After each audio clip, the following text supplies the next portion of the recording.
नमस्कार मंडळी, तुम्हा सर्वांचं आसूस किचन मराठीमध्ये मनापासून स्वागत.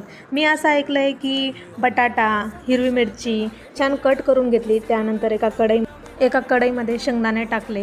ते शेंगदाणे छान साल निघेपर्यंत गरम करून त्याला मिक्सरच्या भांड्यात टाकले. मिक्सरच्या भांड्यात टाकून चालू बंद करून छान एक पावडर तयार करून घेतली. त्यानंतर एका बाउलमध्ये साबुदाणे आपण केलेली पावडर शेंगदाण्याची त्यात मिक्स केली. त्यानंतर एका कढईमध्ये तेल गरम करून त्यात कट केलेला बटाटा आणि हिरवी मिरची घातली. त्यात स्वादानुसार थोडं मीठ घातलं. त्याला छान फ्राय करून घेतलं. त्यानंतर आपण साबुदाण्यांमध्ये थोडं मीठ घातलं. बटाट्यांना एक वाफ काढून घेतली. साबुदाणे त्यात जर टाकले, त्याला छान मिक्स करून घेतलं तर आपली छान अशी चमचमीत आणि टेस्टी उपवासाला खाण्याची साबुदाणा खिचडी तयार होते असं मी ऐकलं होतं. तुम्हाला माहिती होतं का हे? मला नक्की कमेंटमध्ये कळवा.